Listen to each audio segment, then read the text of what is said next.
Togo, les grandes lignes du Conseil des ministres de ce 9 juin. Le Conseil des ministres s'est réuni ce vendredi 9 juin 2023 sous la présidence de son Excellence Monsieur Faure Sozanagne-Gnassingbe, président de la République. Le Conseil a été délocalisé à Kpele Adeta. Le Conseil a examiné 303, projet de décret. Écoutez 202, communication. Au titre des projets de décret, le Conseil a examiné et adopté en deuxième lecture le projet de décret fixant les conditions d'accès à la profession de transporteur, d'intermédiaire et d'auxiliaire de transport et d'exercice des activités de transport routier. Le gouvernement, dans le but de renforcer et d'améliorer l'efficacité des services logistiques pour le commerce, s'est investi, ces dernières années, dans la modernisation des infrastructures et équipements du secteur des transports. C'est dans ce cadre que s'inscrit ce projet de décret pris en application de la loi numéro 2022-023 du 27 décembre 2022 portant loi d'orientation des transports.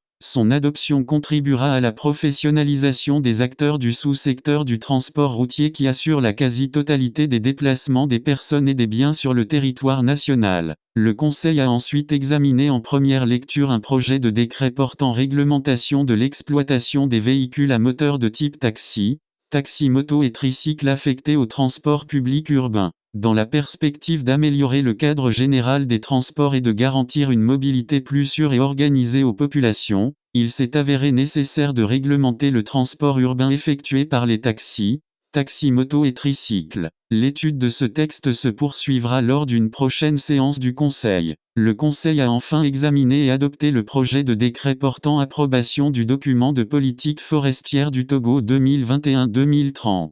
Face à la dégradation et à la régression des ressources forestières engendrées surtout par des actions anthropiques néfastes et dans le souci d'intégrer le secteur forestier dans la planification nationale d'un développement durable, la politique forestière du Togo 2021-2030 a été élaborée. Le présent projet de décret a pour objectif d'approuver le document de cette politique qui vise à l'horizon 2030, une couverture forestière de 26% ainsi que l'organisation et l'implication de toutes les parties prenantes pour la protection, la conservation et la valorisation des ressources forestières pour un développement durable. Son adoption permettra à notre pays de disposer d'un outil de planification forestière à la hauteur des ambitions du gouvernement en matière de conservation et d'extension du couvert forestier. Le Conseil a salué l'adoption de cette politique et a instruit pour l'élaboration d'une stratégie de reboisement permettant au Togo d'atteindre les objectifs définis dans ce domaine. Au titre des communications, le Conseil a écouté une première communication relative à la situation des différents fonds d'État existants,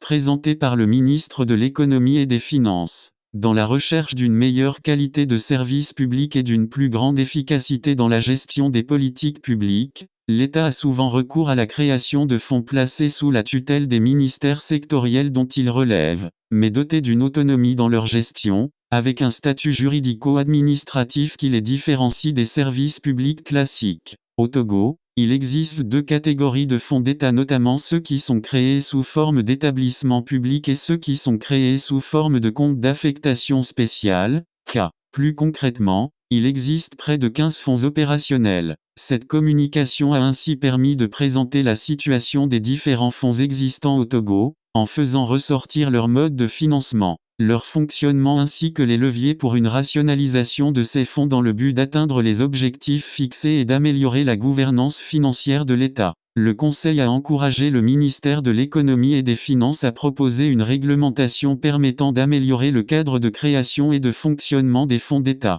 Le Conseil a enfin écouté une communication relative au bilan de la journée de lancement de la campagne nationale de reboisement 2023, présentée par le ministre de l'Environnement et des Ressources forestières. Il ressort de ce compte-rendu que le lancement de la campagne de reboisement a connu une forte mobilisation des diverses couches de la population. Au total, 1 915 204 plants ont été mis en terre sur toute l'étendue du territoire national le 1er juin 2023. Comparativement à l'année 2022, il est observé une progression de 35% du nombre de plants mis en terre. Le Conseil a félicité l'ensemble des acteurs impliqués, notamment les forces vives, les associations, les volontaires, le secteur privé, etc., pour leur engagement et incite les populations à rester mobilisées pour la campagne qui se poursuit en vue d'atteindre les objectifs fixés. Fait à Lomé, Le 9 juin 2023, le Conseil des ministres.